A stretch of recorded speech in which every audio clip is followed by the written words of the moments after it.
In this video, we explain how to use power to measure training intensity. This is the second part of the training after 50 series. You need to know your FTP to train with power. There are several tests you can do.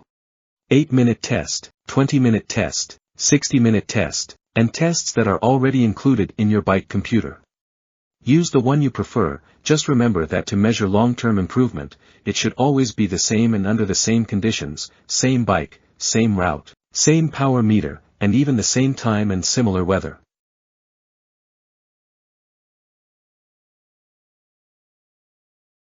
Enter the FTP value into your computer to calculate the training zones, which are usually the 7 zones based on Kogan. Also, enter the lactate threshold heart rate and generate the zones. This is because within the sessions described by Friel, there is one based on heart rate and not power. The training sessions set by Friel are as follows, using FTP and lactate threshold heart rate data. Aerobic capacity intervals are done in power zones 4 and 5. Lactate threshold, in a range of 88 to 93% of FTP, also known as sweet spot, in power training. Aerobic threshold, in a range obtained by subtracting 30 points from the lactate threshold, with a range of plus or minus 2.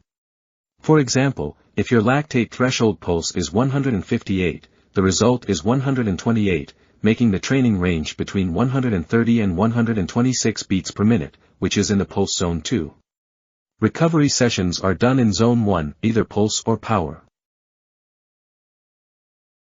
When performing a training session using power, you will get, among others, the following data. TSS, which measures the training load by combining intensity and session duration, is, in my opinion, the most important parameter for long-term physical improvement. Normalized power measures how intense your effort was during the training session.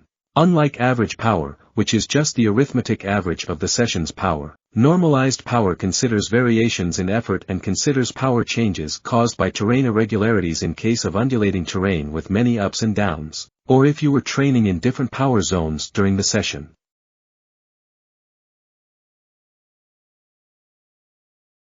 Intensity factor, which is the division of normalized power by FTP, comparing the session's effort with your FTP.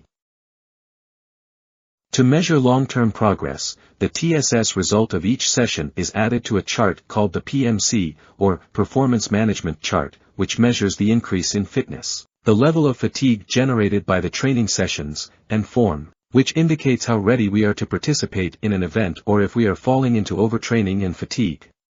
Let's look at this chart on the Intervals.icu platform, where it is known as the fitness chart. There are actually two charts. The blue line represents fitness, which should grow to improve.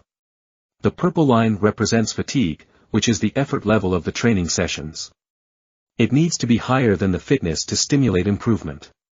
The second chart is form, which is the result of subtracting fitness minus fatigue. If the value is negative, it indicates improvement as long as it stays within the green zone.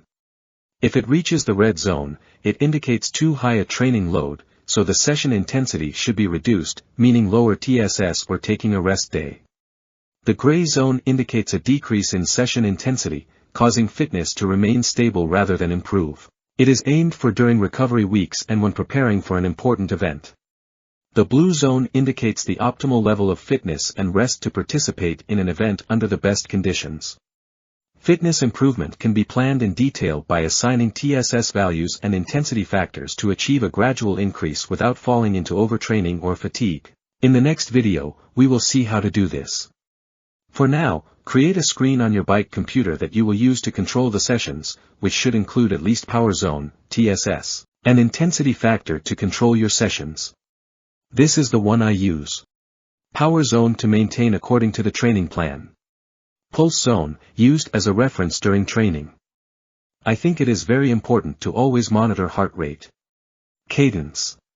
Speed. Torque fields, not necessary for the plan, I use them for other goals. TSS and intensity factor to control power-based sessions. Time and distance. In sessions with power goals, you should control the power zone you are riding in, the TSS accumulating until reaching the goal, and the intensity factor, which should be kept close to what the plan indicates. For sessions based on aerobic threshold, which, as we saw, are based on heart rate, I use this screen. Heart rate zone. Average heart rate, ensuring it stays within the calculated limits for this type of session. Power zone, which in these sessions is just a reference. Cadence. TSS and intensity factor, which, like the power zone, are just references. Time and distance. Now you have the basic concepts to train with power.